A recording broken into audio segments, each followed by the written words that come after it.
स्वागत है आप सभी का एक और न्यू वीडियो पर। देखिए, अगर आप एमपी बोर्ड एग्जामिनेशन 2025 में बैठेंगे यानी कि 10th और 12th के बोर्ड एग्जामिनेशन देंगे तो आपको पता ही होगा कि आपको किसी दूसरे स्कूल यानी कि एग्जाम सेंटर पर जाके सारे एग्जाम देने रहेंगे एंड आपका जो स्कूल रहेगा वहाँ पर किसी दूसरे स्कूल के बच्चे आके एग्जाम देंगे। यानी कि आपको अपना एग्जाम सेंटर पता होना चाहिए एंड ये जो एग्जाम सेंटर होता है ये आपके स्कूल की तरफ से डिसाइड नहीं किया जाता है, ये ऊपर एमपी बोर्ड की तरफ से डिसाइड किया जाता है कि कहाँ पर आपको एग्जाम देने पहुँचाना है। तो ये जो एग्जाम सेंटर है वो बन के तैयार हो चुके हैं एंड आप इसको कैसे पता कर सकते हैं वो मैं आपको आगे बताता हूँ। साथ में इस बार एक और बड़ा चेंज किया जा रहा है, जो फ्लाइंग स्क्वाड होती है जो कि एग्जाम के बीच में आके चेकिंग करती है कि बच्चे कहीं चीटिंग तो नहीं कर रहे हैं या फिर टीचर्स कहीं पर चीटिंग तो नहीं करवा रहे हैं। कुछ सेंटर ऐसे होते हैं जहाँ पर थोड़ी बहुत गड़बड़ होती है, ये सारी चीज़ें चेक करना उनका काम होता है। तो ये भी इस बार स्कूल शिक्षा विभाग की तरफ से नहीं बनाए जा रहे हैं, ये बनाए जाएंगे आपके डिस्ट्रिक्ट के कलेक्टर की तरफ से। यानी कि जो स्ट्रिक्टनेस है इस बार वो एग्जाम में बढ़ जाएगी। पूरी इन्फॉर्मेशन मैं आपको अपडेट्स के थ्रू समझाता हूँ, आगे वीडियो में एंड तक बने रहिए। नहीं तो सब्सक्राइब जरूर से कर दीजिएगा, नोटिफिकेशन आइकन ऑन करके रखिएगा।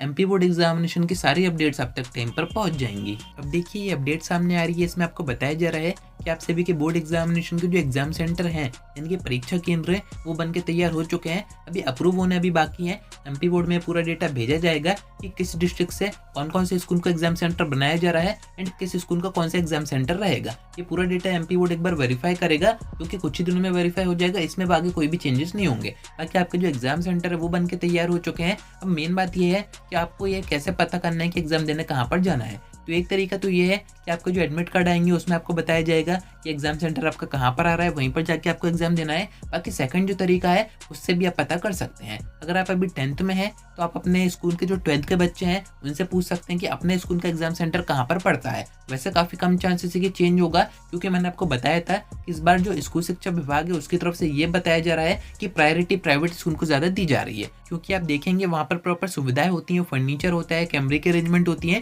सभी तरह की व्यवस्थाएं हो जाती हैं। बाकी अगर आप देखेंगे तो किसी भी डिस्ट्रिक्ट में जो गवर्नमेंट स्कूल होते हैं वो थोड़े से कम होते हैं। मैं अच्छे गवर्नमेंट स्कूल की बात कर रहा हूँ, जैसे कि एक्सीलेंस हो गया, उत्कृष्ट हो गया, इस टाइप के जो होते हैं यहाँ पर प्रॉपर जो सुविधाएं हैं वो होती हैं। बाकी प्राइवेट स्कूल की संख्या ज़्यादा होती है तो आपके जो एग्जाम सेंटर है वो शायद ही चेंज किए जाएंगे। अगर आप 10th में हैं तो आपके स्कूल के जो 12th के बच्चे हैं आप उनसे पूछ सकते हैं कि अपने स्कूल का जो एग्जाम सेंटर है वो कहाँ पर पड़ता है एंड मैक्सिमम चांसेस यही है कि इस बार भी आपका जो एग्जाम सेंटर है वो वहीं पर पड़ेगा। बाकी अगर आप 12th में हैं तो आपको पता ही होगा कि आपने 10th में कहाँ पर एग्जाम दिए थे, कौन सा आपका सेंटर पड़ा था, तो चांसेस वही है कि आपका सेंटर है इस बार भी वही पड़ेगा। बाकी एक और यहाँ पर अपडेट आ रही है जो कि आप अभी स्क्रीन पर देख रहे हैं। इसमें आपको बताया जा रहा है कि फर्स्ट टाइम आपके डिस्ट्रिक्ट के जो कलेक्टर है उनकी तरफ से जो फ्लाइंग स्क्वाड है वो गठित की जाएगी। यानी कि इसमें कौन कौन मेंबर रहेंगे, कितने रहेंगे, ये सारी चीजें आपके डिस्ट्रिक्ट बेस पर डिसाइड की जाएंगी। एंड उनको मॉनिटर कौन करेगा, तो एमपी बोर्ड ने अपना एक ऐप बनाया हुआ है जिसमें कि जो फ्लाइंग स्क्वाड है जिसमें यहाँ पर 3 मेंबर्स की संख्या बताई जा रही है मैक्सिमम, तो इनमें जो मेन व्यक्ति रहेगा